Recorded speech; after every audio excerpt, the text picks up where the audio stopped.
Okay, so here we're going to talk about nutrition. So we have to talk about nutrients. Okay, so nutrients are the components of the food that we need in order to survive, in order to have a physiological body function, to do what we need to do. Okay, so nutrients are carbohydrates, proteins, lipids, minerals, and vitamins. Okay, so first one is carbohydrates. So carbohydrates are sugars or polysaccharides that are broken down into a simple sugar or a monosaccharide, and they're important for energy use. So that's how we make ATP. Okay, so refined grains, okay, white bread, white sugar, should be minimized in the diet because when they refine the grains, they take out the fiber and they take out the vitamins. Okay, so white bread, cake, cookies, all the things I love should minimize because they're not really good for you. Okay, complex carbohydrates are recommended, okay, because they have vitamins, they have fiber, they have minerals. So things like beans, whole grain products, nuts, fruits. Okay, so can carbohydrates be harmful? So yeah, if you eat refined sugars, fructose sweeteners, they are believed to contribute to obesity. Okay, so what happens? They have what's called a high fructose corn syrup.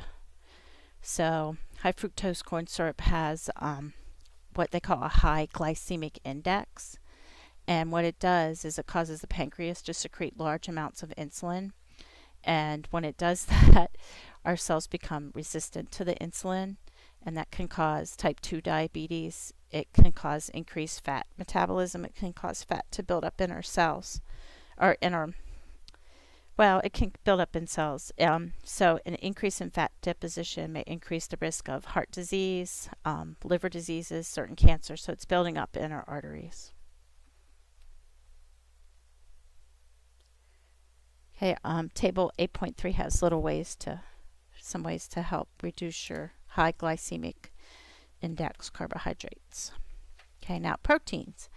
Okay, so proteins are, when they're broken down into 20 different amino acids, and we use those different amino acids in order to make proteins in our cells.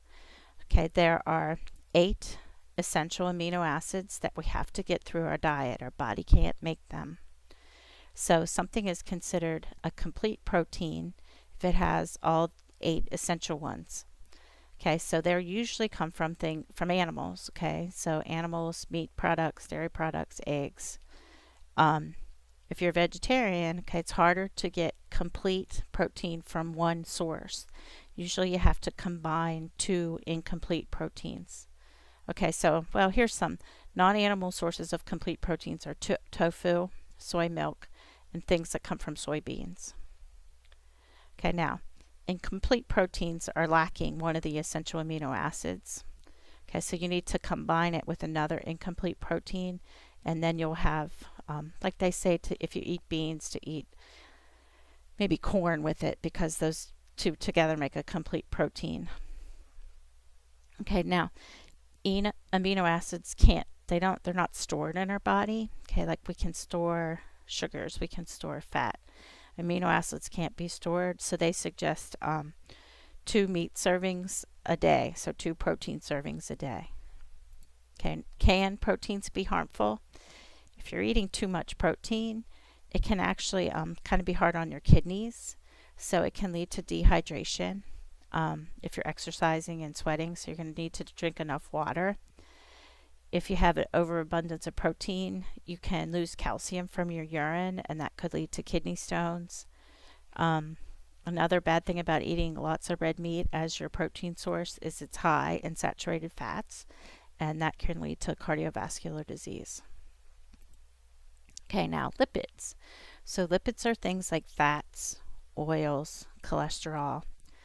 Okay, now a saturated fat is usually something that's coming from an animal, and it's solid at room temperature, so like butter or Crisco.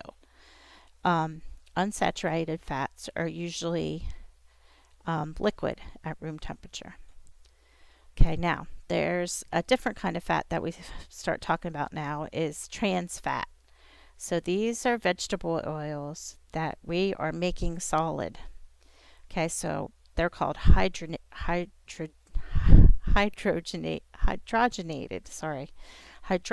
vegetable oils.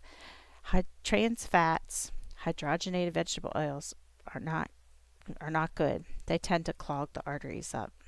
Okay, so saturated fats aren't usually good. Hydrogenated vegetable oils, hydrogenated fat, trans fat, it's not good. If you look around in the grocery store now, most things say they're trying to get away from trans fats.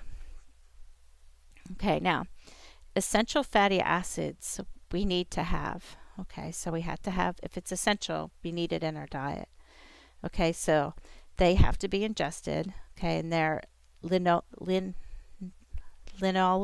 acid, linoleic acid and linoleic acid.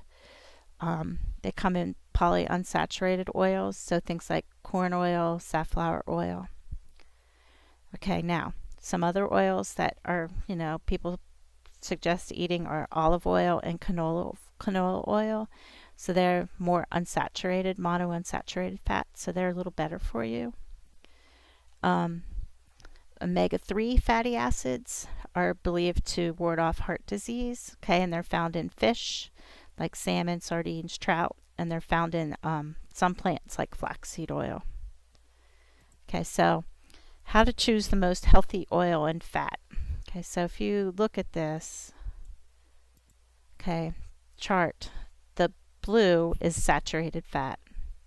Okay, so saturated fat is not so good. Okay, cholesterol is not so good. Okay, so look at butter. Look how good butter is. It's not really good for you. Okay, it's got lots of cholesterol. The cholesterol build up. The polyunsaturated fat is okay, but the saturated fats are not good. Look at all the saturated fat in coconut oil. Okay, can lipids be harmful? Yes. Okay. Cardiovascular disease is often caused by the arteries being blocked by plaque that's made of cholesterol and saturated fats. Okay, not good. There are two types of lipoproteins when they check your cholesterol.